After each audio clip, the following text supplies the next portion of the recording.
So Mike, the floor is yours. Okay, thank you. I'll just play for this.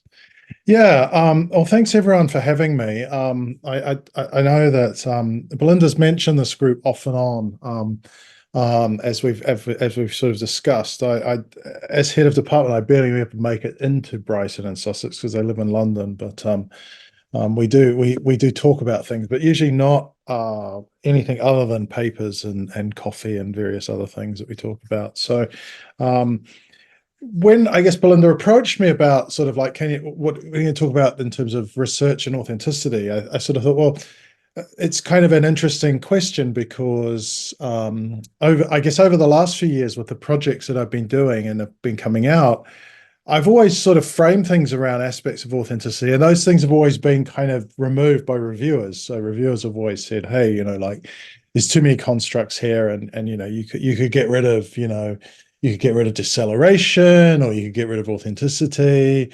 And so, in a way, the authenticity stuff has always sat a little bit in the background. So if those of you who sort of might know my work, mate, the paper I wrote for Journal of Consumer Research on branding and nations was really all about that sort of collective authoritative performance aspect of um, of consumer research, and then also of authenticity, sorry, and the notion of it being much more dynamic than just sort of fitting in and conforming to a set of norms. But those norms are shaped and created by brands all the time. But yeah, ultimately that became a story about we-ness, and that was the sort of category that they really liked. So we sort of dumped everything just to really narrow our focus and make our main message clearer. And I find myself even more recently writing, I've sort of written three papers I guess I would classify as my work papers, in the sense that I've become quite interested in the notion of work, stemming out of, I guess, all the things that I observed over the years around the link between, claims of authenticity and going behind the scenes and craft and, sincerity of the work being done and passion and all those types of things. And it's taken me in slightly in three different directions. So I've obviously written a paper recently in the Journal of Academy and Marketing Science, which was all about the kind of, I guess, what we call neo-craft of coffee, but this idea of how authentic journeys are put together or co-created between consumers and fans and servers. And again, the term authenticity was kind of dropped out because it was deemed to be something that would get in the way of a mass audience, which I found really kind of interesting. I suspect that paper might not get cited at all as a result, but we'll see.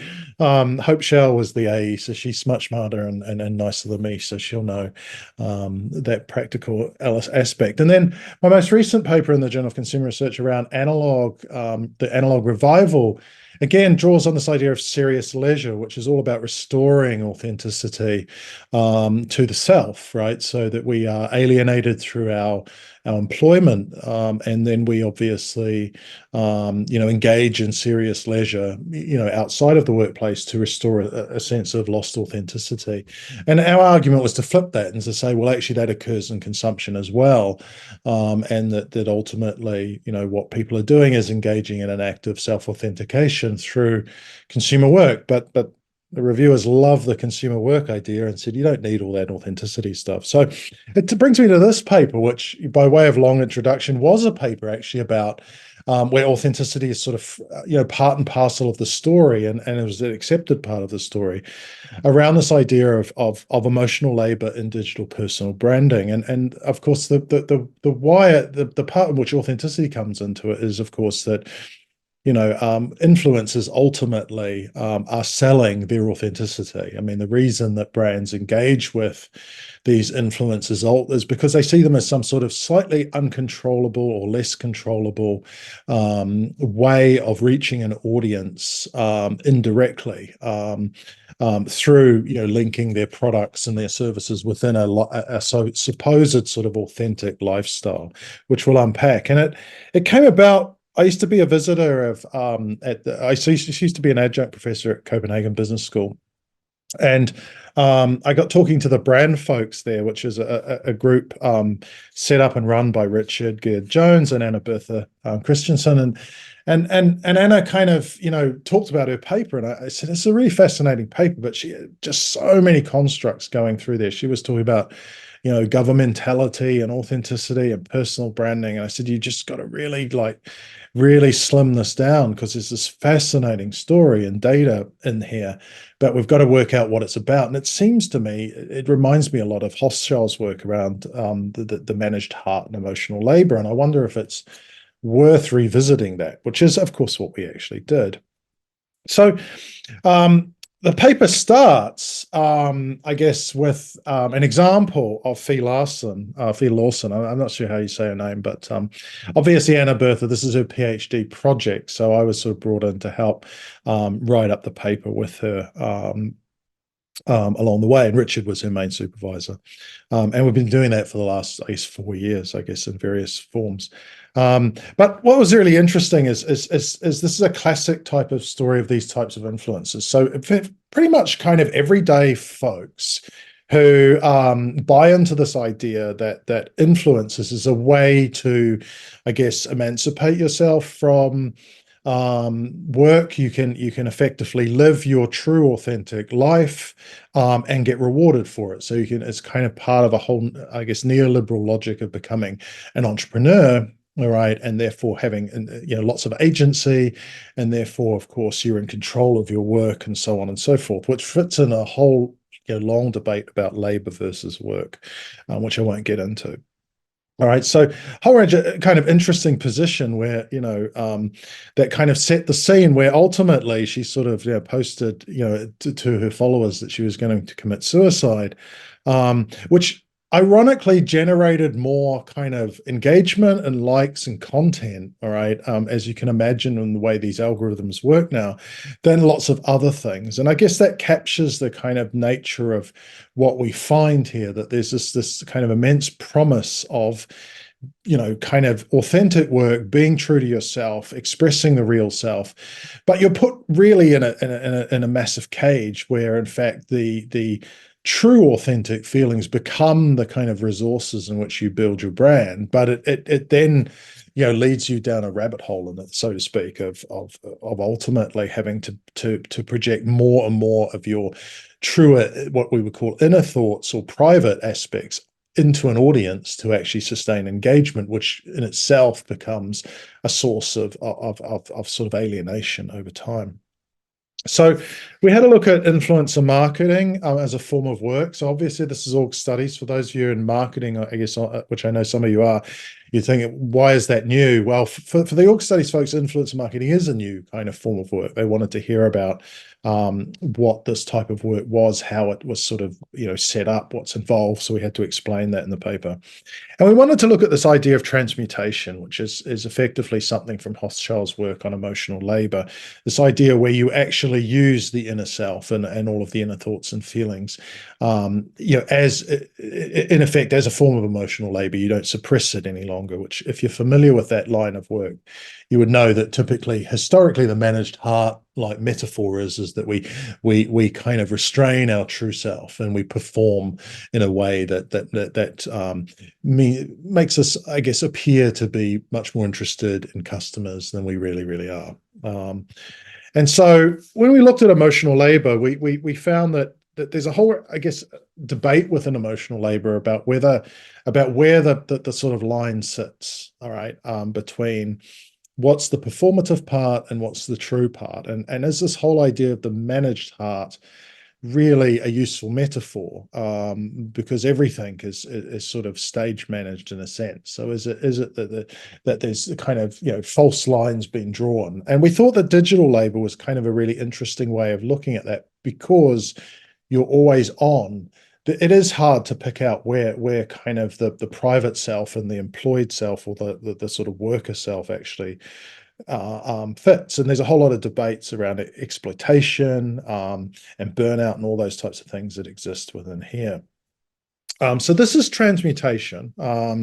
It's effectively taking things from the backstage in classic authenticity language, and putting them into the kind of the front stage. So taking what historically has been private, all right, and then using them in the public realm. And of course, then ultimately they're subject to a kind of marketized logic. And so we have a look at that and how that actually works over time. We talk a little bit about influencer marketing work, but I think most of you are familiar with this. This was more of us just talking about sensitizing an audience and org studies as to what is the whole logic of influencers. So obviously it's largely about their private narratives give authenticity to the brand. So that classic kind of McCracken kind of model of cultural influence. We give a brand to one of the Jenners, then we get access to one of the Jenners audience, but then the kind of image of Kylie or Kendall or whoever, adds to the brand, and also the brand hopefully slightly adds to theirs, and so on and so forth. So, and through that, we're going to get much more engagement. But despite all these claims of authenticity, obviously there's a hell of a lot of scripting that goes on. It's very rare that we run a hand over our brands to anyone. And I guess as the Bud Light case shows, that if you don't really think about controlling who you're sending it out to, because I mean, ultimately, the transactor that was effectively given a whole lot of Bud Light. When you start looking at Bud Light saying, it's like we have hundreds of these different sort of influencers and micro influencers, and we don't really think about who. And of course, that's done an enormous sort of damage to their brand, and also their brand architecture. So there's a lot of scripting. So there is this idea that the self you're actually playing is a highly scripted act, but also that your life is ultimately scripted and controlled to ensure that there are opportunities to be taken advantage of for brands. So there's a motivation that's very classical kind of work rather than labor.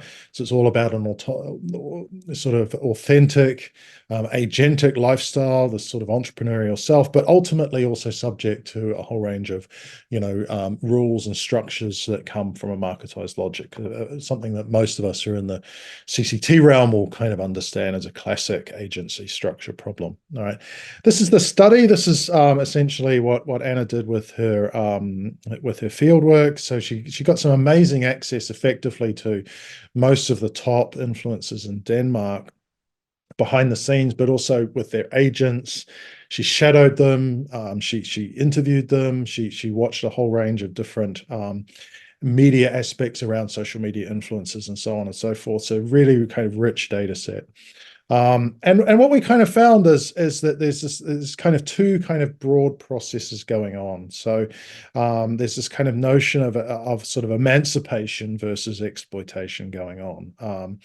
And I'll just unpack those really, really quickly, so that we don't get bogged down too much. But I thought that the fascinating thing around I guess the aim of the person brand idea, all right, was captured by one of the agents that Anna interviewed, which I love this way of saying it. It's obviously a nice translation from Danish, but I love it. It just says they have to sell something which is trustworthy and sincere, but actually isn't.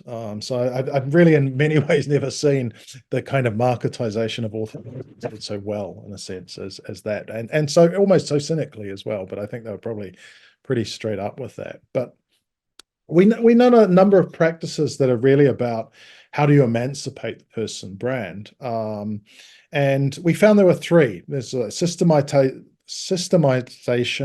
quantification, and prodding, so we sort of used a practice logic to try and understand ways in which the kind of brand, the person brand was sort of created from someone's life. So what was really interesting, as I said, is just how not just scripted things were, but absolutely how controlled things were. So as part of, I guess, giving yourself over to this sort of branded logic that most of us would understand, agents really took over the lives of these influencers. So it's really, we've got some wonderful photos of effectively agents opening up people's diaries and having, live access to the diaries of an influencer, and encouraging influencers to put literally everything in, not just business, of course, meetings, but all sorts of personal aspects of what they do. All right, because this is largely, of course, then creating opportunities to exploit by having posts and things like that in there, in terms of daily content. So one of the sort of things we saw with one of the agents, calendars effectively being, looked at, key events being looked at. And what's really interesting is you'll see in the next section, of the other 4 practices around exploitation, is how much the influencers start giving up in terms of the things they think are private that they really want to hold private, but effectively very much let go. And weddings, I think, was one, but that came up. But this is an interesting thing about what you have to do. Want me to eat breakfast with my family? I've got a post about it. I gain more likes. All right. And of course, obviously, likes and that type of engagement is currency that then is used to sell to, all right, the partner brands. So effectively, there's an attempt, I guess, by the agents to put influencer marketing on the same pedestal as advertising effectiveness and those other types of tools, so that the more they can track engagement, or ultimately, the more they can say, this is a good return on investment for you. And so they put things in that logic, and they know that ultimately, the more authentic the expression of the more authentic the sort of influencer is, all right, in terms of how they're perceived by the audience, the more engagement they get. And that comes from going deeper and deeper into the private realm, and it also comes through ultimately greater and greater expressions of not only private thoughts but private pain. So lots and lots of data that we would see coming out that's all about, how we kind of bring out this brand and put this sort of authentic person into a branded logic, which emancipates the brand, so to speak, because it creates it. All right.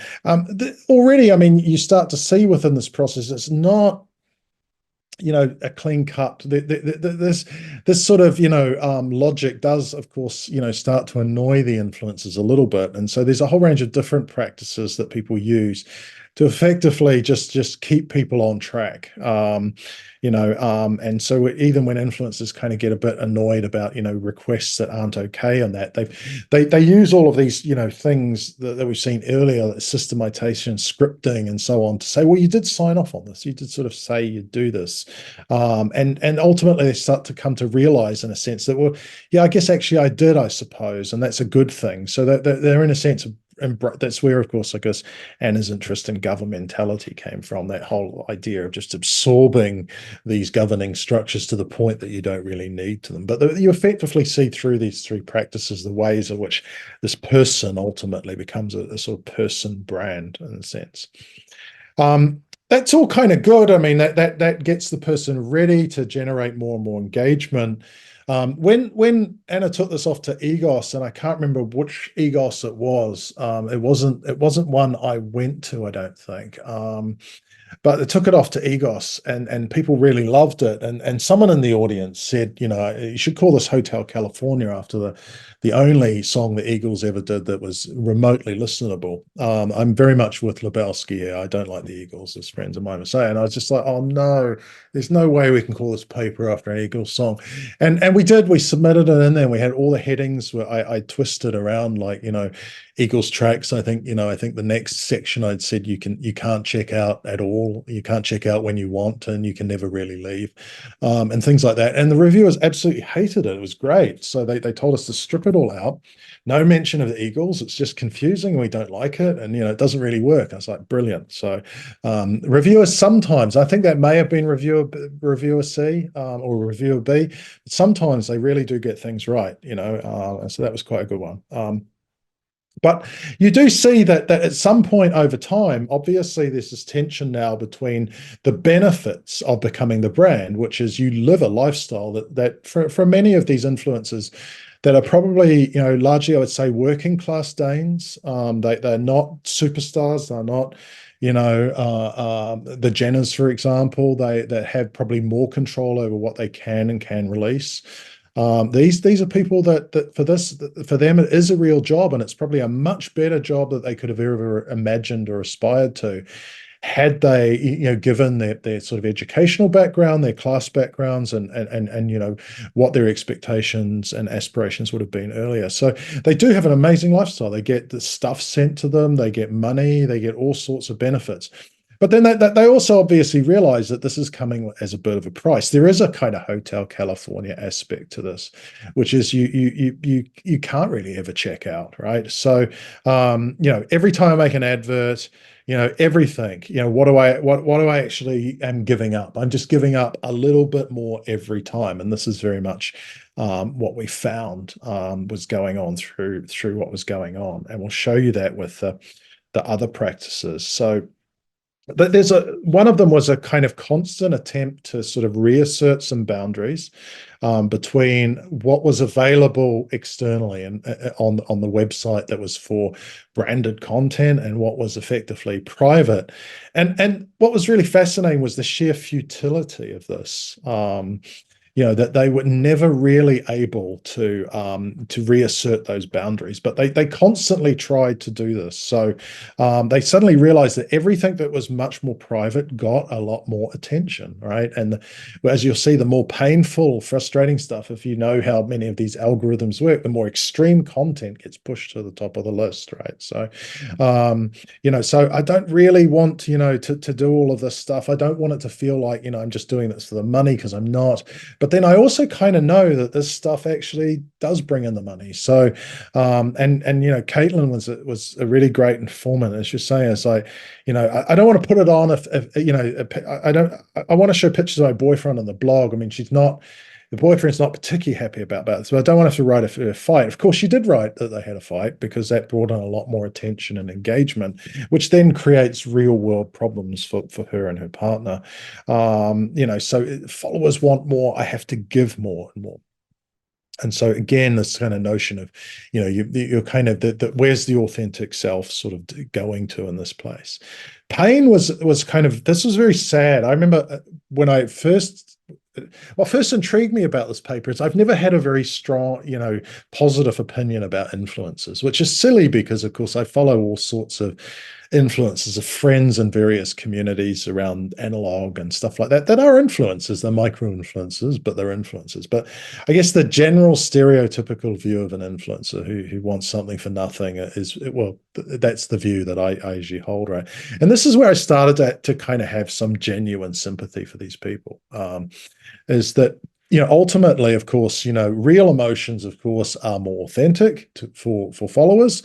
But then there's a kind of guilt that they may be exploiting these types of things. So Tina was talking about an example where she just had a complete breakdown in the middle of the vacation. And then, of course, the agent helped her through that by giving her a mentor, which then, of course, became a whole series of blog posts around, how she was dealing with her inner demons. All right. And then, of course, that in itself got an enormous amount of engagement, which she then obviously got sponsored for, and so on and so forth. And it didn't, in a sense, it kind of heightened the sense of anxiety that she felt all the time, and that was effectively also, showing itself physically in terms of feeling physically ill and so on and so forth. So this kind of constant amount of pain that was I guess plumbed by people, that certain people, it wasn't just mental pain. It could be, you could lead to the things like Philas and effectively saying, I want to end it all right, and actually that generating a lot more engagement and content, right? And then is that now a sort of opportunity for exploitation for the agent? Well, probably. And then, unsurprisingly, I think we all know the value of sort of foregrounding the backstage. So getting rid of these kinds of front and backstage kind of boundaries that we hear a lot. This kind of rationalization in a way of I'm really privileged in my position, but the problem is I'm always on. And what was really interesting was these discussions, seeing influencers talk about things that they had always said over time that they weren't going to kind of monetize as content, right? The vacations were off limits. They went really, vacations straight away went. It's like vacations became, great things, of course, to get, sponsored content on, because you could get the vacation literally for free and get a vacation of your dreams. Birthdays became kind of, again, obviously, much more kind of not celebratory, much more kind of marketized. So you got access to clubs and all sorts of things you could never perhaps dream of. But of course, then you had a whole range of friends that were kind of annoyed that, one, they were being filmed, and two, that you weren't really being able to engage fully with your dear friends because you were on the job, so to speak. But through to weddings, and even childbirth, there's even that was streamed live, and it was a really kind of horrible example, actually, of someone who was literally, I guess, suffering from postnatal depression, and that was being exploited as a form of content, and getting lots of engagement, and in many cases some really, really bad and dangerous advice as well. But you see the types of things that Jackie is feeling like when I'm shopping for my wedding dress, so the whole kind of content and post around this sponsorship with a bridal dress, and of course that goes online, and of course Mitch sees it and thinks he's actually seen the dress, which of course is bad luck, and so he's kind of in grief about this before he realizes that it's not really the dress she's chosen, it's just a series of posts she's doing through it. And there are lots and lots of things like this. And then attempts to kind of alleviate. So again, kind of an acceptance of it and trying to manage it. And I sort of thought that the most interesting example that Anna had of this was Dan. Now, Dan's actually a recovering alcoholic, right? So he's of course, got to, on his job, got to go and do lots and lots of posts at parties, and that is, the typical kind of, attractive kind of party guy. That's his whole kind of brand is around that. But of course, he's got to then, actually be seen enjoying alcohol, drinking alcohol, and being somewhat drunk. And he's trying to manage this with his AA sponsor, all right, to say, well, how do I actually manage this? Because I'm not really supposed to drink at all if I'm trying to work through my demons and my addiction.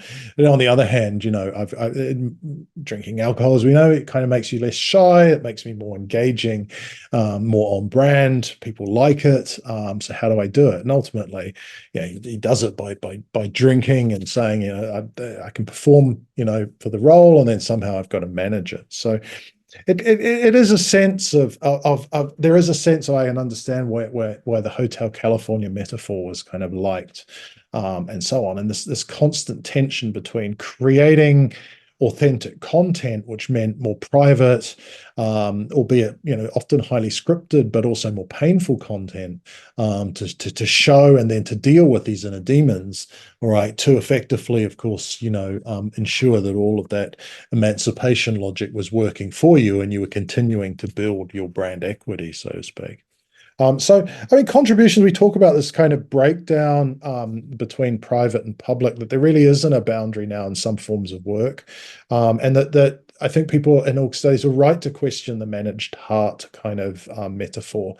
That effectively it might be more of an exploited heart that is really being used. But this idea that the managed heart means you have some degree of control over it. What's interesting is if you looked at workers who feature in Hochschild's seminal book, I mean that they are people like flight attendants and so on, always had the ability to go to the back of the plane and pull the curtain across, and the act of pulling the curtain across kind of gave them space to kind of just cool off and perhaps bitch and moan about, a particular passenger, and maybe even, seek out some form of revenge. And there were all these ways in which workers in the old sense that went to work, either as on some sort of roster or 9 to 5 could turn off. All right. And therefore the managed heart was something they did just on the job for very limited amounts of time. Right. And so they had some downtime. Whereas here, there is no managed heart. There's no ability to do it. Every aspect of what you do is scripted.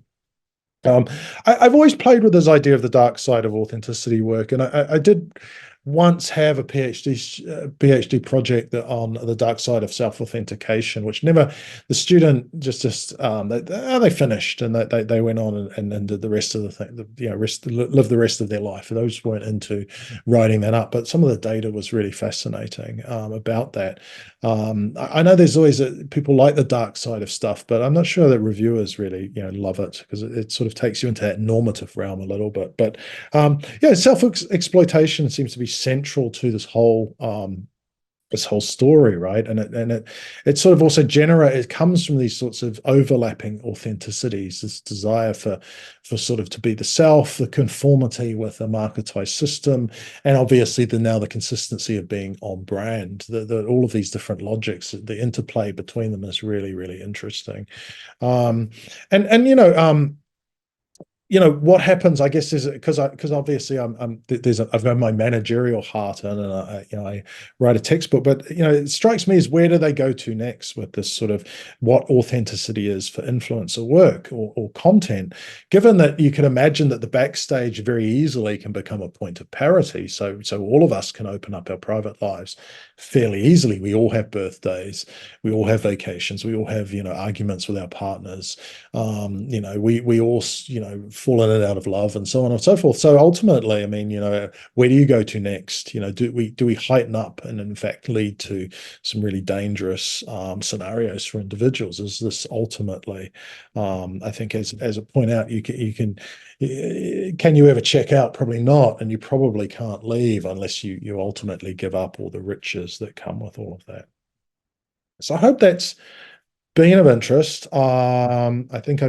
I know I've gone through reasonably quickly, but I wanted to leave time for any questions or comments or discussion. I don't quite know what the rules of conformity are for this group, so that's essentially the story of that paper. If you haven't read it, I hope you will. It's kind of an interesting piece around person branding.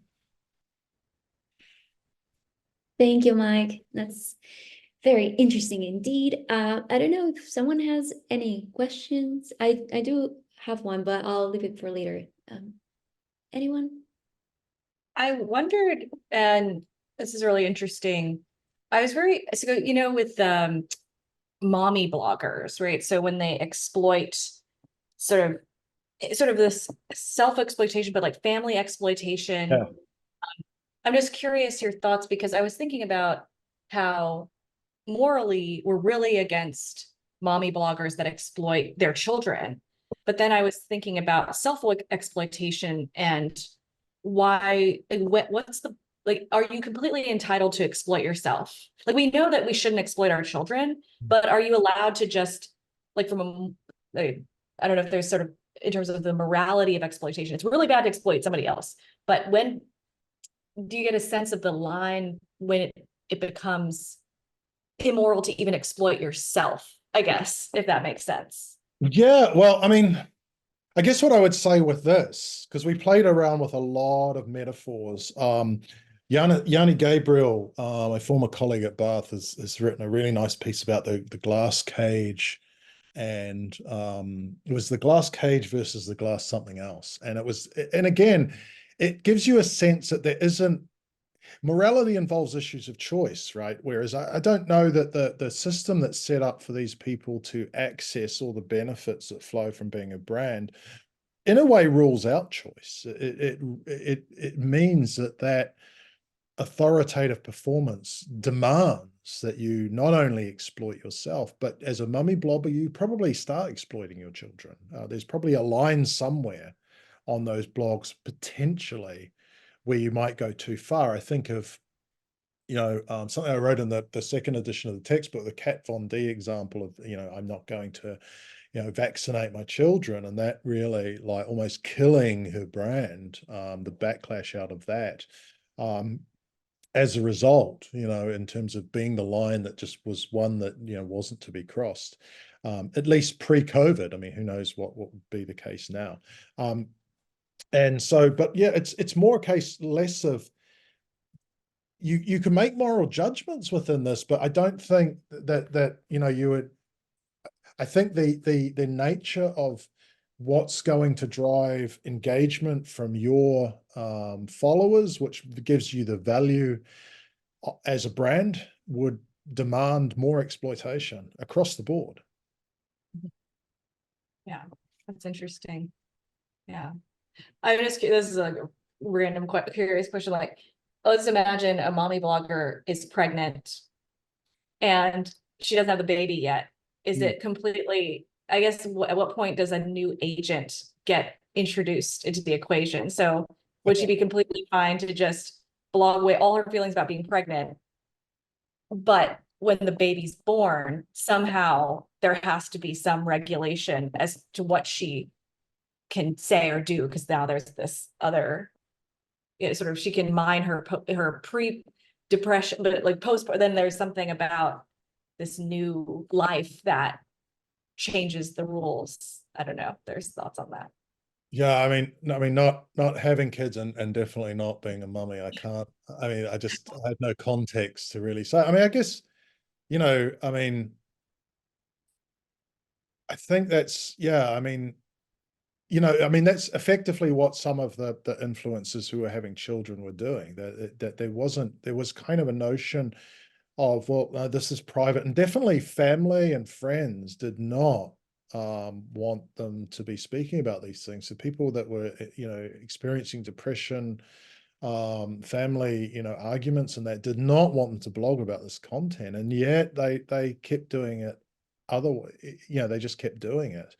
And I think there is. I mean, we didn't get to take it up directly in the paper because the demands for the reviewers for the discussion were always about, like, to sort of think about to what extent we're all, locked into the system a little bit. And so we did have a lot of discussions about, I mean, I guess anyone who knows me over the years is am not a very good kind of online brand. I can let rip if I need to, but I'm in a job where you're allowed to, within certain regulations now, to let rip a bit. Whereas I think a lot of these people, as I say, are largely people from working class backgrounds, that they are, that they are partly a dime a dozen. I mean, they if there are lots of these people, so that there's a real kind of commodification of this.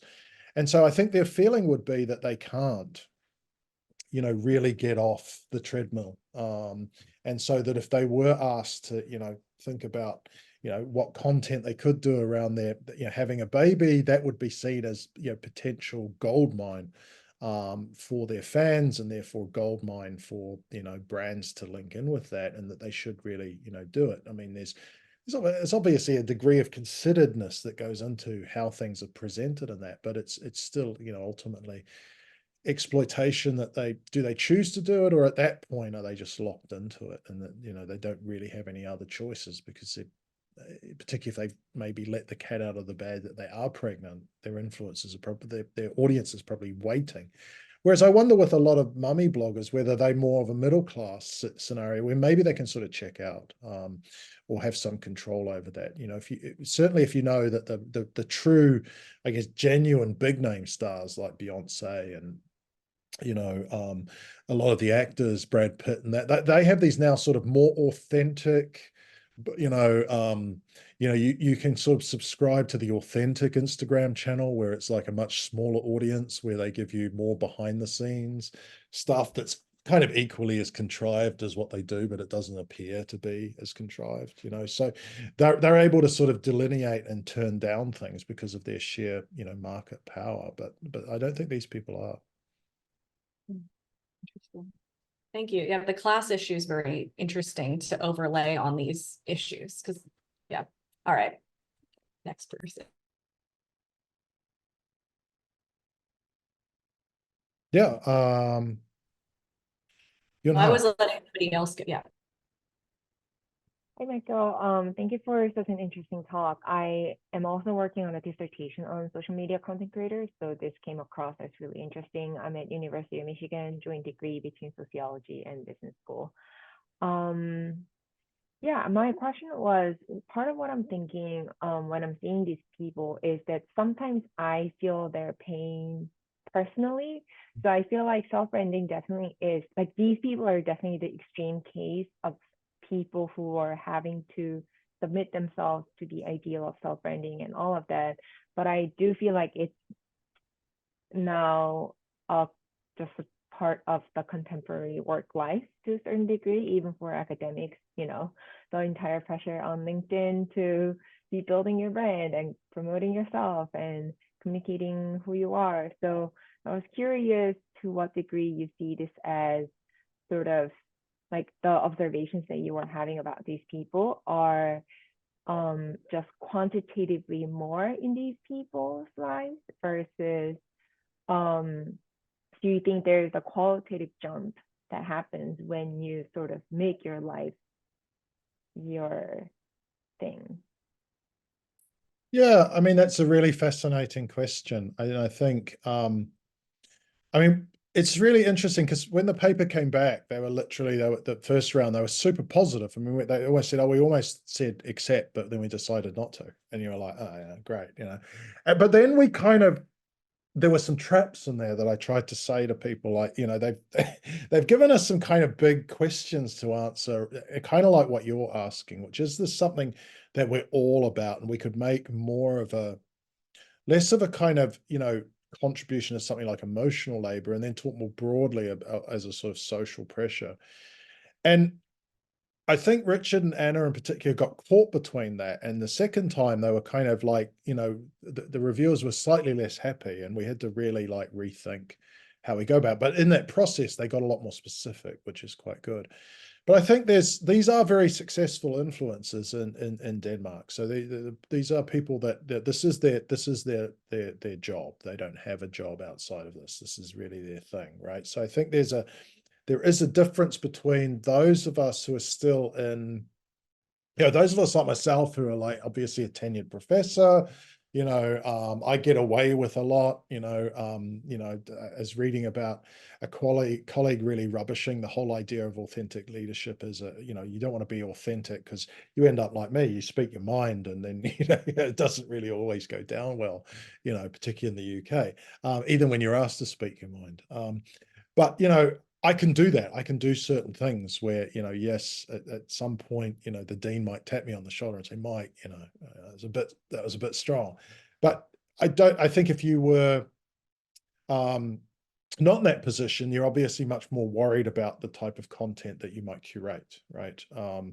And how much you speak out and how much you don't speak out, and what topics you engage in, and so on. And even just are you curating more content that's more in line with what your research self might be, versus, obviously speaking as a head of department, you may express somewhat more frustrations around and on topics that you are expert to do that can land, you in hot water, but you have the protections to do that. So I think there's kind of I think there's those types of dynamics, in terms of we're all in a way doing it, but then there are some people who don't need to do it. And I think we see this around, status games, like all the sorts of tech bros who come in wearing their their track suits and their trainers and all those types of things, can do so because they're not really on show, versus, the people that are maybe sitting in the room, who are,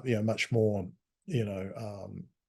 it's a much more casual labor type situation, where ultimately they have to dress to impress, right? So I think there's a lot of those kinds of issues come into play around, job security and things like that, as well. But I think it's an interesting question. We all do, to some extent, engage in this, but I guess none of us are doing this as our livelihood, as well.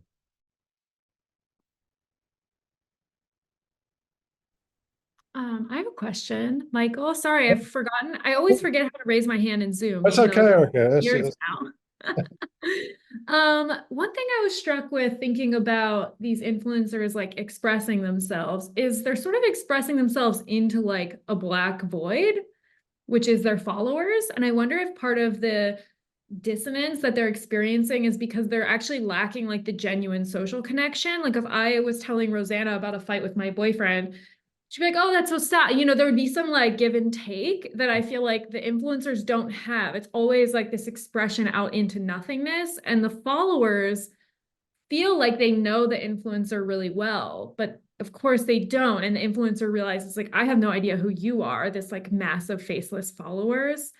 And maybe that contributes to this like real irreality sense that they're experiencing. Yeah, I mean, there's a bit of that. They do. I mean, you know, influencers get brand tracking data as much as anyone else. In fact, more, you know, because they ultimately are getting the same type of tracking data that you would get if you were just a brand sticking in a promotion into a social media website, right? So that you get every post gets tracked for engagement. And they go in quite some detail, and there's debriefs from the agents as to what works and what doesn't, and how to perhaps make that seemingly more authentic or more engaging. So they do sort of get that, but you're right. I mean, there's not that, there's probably at best a sort of imagined community rather than any sort of real, connection with these types of people that you would have if you were discussing these issues with, family or friends or so on. So I think there probably is that little bit of dissonance where what they're really getting is that this is really engaging content. People really love it. Tell us more. And so, yeah, or actually this didn't really land that well. So, trying to say that, this doesn't work, or that there's a boundary here might not be so acceptable to people who think they really, really know you and they really want to therefore, hear more about what you're doing and what you're feeling. So I think it's a really interesting question. The other question I had is about like cyberbullying. I know like contestants on reality shows often will post like the horrible messages that they get. Did you get any sense from the influencers about, I don't know if that's like also the culture outside of the US, but definitely in the US, influencers get a lot of, have to deal with a lot of this like really aggressive bullying. Yeah, I mean, it was, I mean, definitely there's stuff there. I mean, I didn't see it personally, but Anna would talk through the data on that, which was often all in Danish. But there's definitely a kind of they get a lot of criticism, obviously. All sorts of comments about how they look and what they're doing and so on and so forth. But I don't know the extent to which they would either publish that or whether the communities would around them would sort of try and shut it down, or whether it was removed. Yeah, that didn't seem to come up much, but it's something I might ask about, because I'm sure with all the analysis of posts and things that Anna would have picked up some of that stuff as well, because you would imagine it would have to be there. I mean, it's a norm, in the UK and in Australia. I remember it was very much the norm. Cool, thank you. Mike, I'm wondering if you have kind of any observations or thoughts related to these influencers kind of self-sabotaging, or I mean, I don't know, self-inflicted pain in a way. I feel like the Kardashians get this a lot, where it's like, oh yeah, like you guys are causing drama. It's almost like the audience is aware that there are rewards to this transmutation process, right? Like the audience has this knowledge that sure, the influencers get more likes when they expose negative things. So it's almost like in some cases, particularly for some of these more privileged influencers, they're perceived as creating these negative things, self-sabotaging, self-inflicted pain. I mean, I saw, to Rosanna's point about like mommy bloggers, I saw this post on social media, or this TikTok the other day, where this new mother was like, a night in my life with a newborn. And the whole point of the post was like about how terrible her newborn sleeps and how hard it is. And all the comments were like, well, yeah, you dummy, if you shut off the ring light, maybe your newborn would sleep better. Like this mom literally has this ring light, which to Rosanna's point about exploitation of children, etc. Like this woman literally has this like bright ring light in her bedroom for half the night. And it's like, well, no wonder your newborn sleeps so poorly. It's getting light blasted in its face for half the night, right? And that was like all the comments of like, you're causing your own pain here, cry me a river.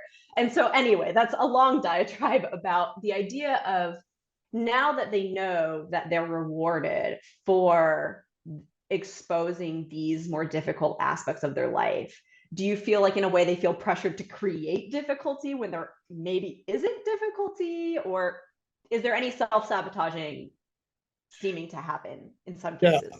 I mean, I think it probably stands to reason there would be. I think that came through in the I guess the final slide when I asked the question is how, where do you go where this just becomes it sounds like the point of parity issue in the mummy blogger is to say Exactly. how difficult, raising kids is. And That's exactly the point that made me think about all of this. Yeah. yeah, and and there's probably, I guess if your followers are probably other mummies, there's probably not a lot of sympathy for that, right? Because like there's probably a whole lot of shared experience with a lot less privilege at times, I imagine. But yeah, I mean, I think that's probably the case, and I think then it comes down to what there was a lot of, you see in those sorts of emancipation practices, there's a lot of really careful thought done on how do you balance it so that it's, obviously you're dropping in a post while you're having breakfast, but you're not really dropping in a post while you're having breakfast. There's a sense of, how do you get it right so that ultimately it is seen as really a kind of real lived experience. And I mean, even to go back to a really old paper I wrote around Trappist beer, I mean, the drinkers were pretty much convinced that everything was bullshit, but they still had a sense of what an authentic Trappist beer should conform to. It's just they got it wrong virtually 100% of the time, but in the actual sense. But they pretty much were open to, fairly cynical about the whole process. So I wonder to what extent there's that suspension of disbelief, or but nonetheless you're still buying into it anyway. But I would suspect that increasingly more contrived, difficult content is probably going to be part and parcel of this whole kind of sector, in the same way that all the sort of fake allyship kind of represents another way of doing it, just exploiting other people's expressions of pain and solidarity and so on. Got literally caught on camera and started to create backlashes. But I'm sure there were some people doing it fairly cleverly that managed to monetize it in some way as well. Yeah, interesting parallel to the allyship. Yeah, thanks for sharing. This is really interesting. Oh no, thanks for having me. It's nice to chat about something. I have one follow-up about how this is. So when I think about corporate America, people have to, so I was thinking about emotion labor just generally in the workforce, and you're just basic, where do you come down on, are you like which pick your poison? So is there something that, would you say on average, like what will be the costs, and do you sort of say, okay, this form of emotional labor that people have to perform in social media is worse, or is it just different if you had to come down on it in terms of the emotional labor you have to perform in the workplace? Any sort of that's more physical, but you still feel like soul sucking. You have to smile at your coworkers, you have to do work that you find inane, and you don't feel like yourself. Is there something different or worse, or is there something better maybe about this way that people exploit their own emotions or perform emotional labor?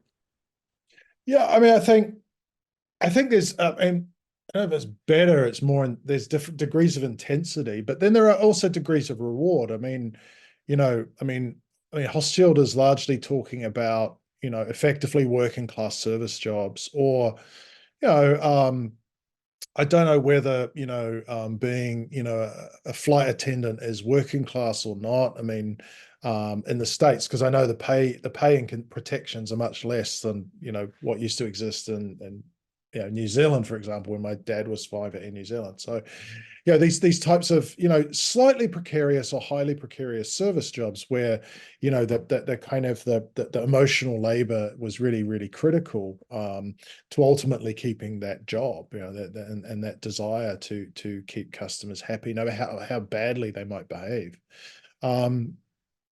So I mean, you read that book, I mean, there's just horrible examples of effectively racism and sexual exploitation and all sorts of other things, assault, and that people are told to kind of suck it up and keep smiling for, which is I don't know if that's the norm in sort of the US versus elsewhere, or elsewhere is just as bad, and I'm immune to it. But I think the difference is that there are, you're doing a kind of, as you say, a kind of physically demanding job that you may or may not like, that you may have aspects of it you like, but there are moments when you kind of go off, you go out, if you're a waiter or a waitress for a cigarette or a coffee or a break, you go home, all of these types of things, and all of that is off limits. And so there, the kind of the managed heart aspect of it kind of works. But I think for these influences, there is no period of time when you're off, right? So as Catherine is saying, that you have your baby's sleeping, and therefore sorry, not Catherine, Erica was saying, I think, that your baby's sleeping, and that's now on now, right? And so every decision you make is now potentially a situation that can be about emotional labor, that can be monetized, and so the rewards are probably greater, but the ability then to just tune out and deal with it all, and put it all aside, and just chill out and come down, as you saw all those examples through the managed heart when you read it, right? There's just these examples of that don't exist for these people. So I don't know if it's better, worse, or what. I wouldn't. I mean, I can honestly say I wouldn't sign up for it, but no, I don't need to either. Awesome. Well, actually, we just finished on time, right? Thank you, Mike, once again. Welcome. Thanks for having me. Coming and presenting, and hopefully we'll have you around some other time. No pressure. Well, at least send me the link if that's okay. I mean, Yeah, I mean, a tricky day, but as you know, because we have Right Club and things like that. But yeah, that's true. I mean, sometimes we have presentations that are a bit more focused on the authenticity of the self. Then you have other presentations that are more focused on like the macro level, right? Like my work. So yeah, I'll definitely keep you posted. Hopefully you can join us. Your feedback is obviously very much appreciated. And yeah, thank you, Catherine, Rosanna, and Erica for coming as well. And see you guys next month, I guess. Yeah, Okay. sounds great. Thank you as Bye. always Good for to see organizing. you. well.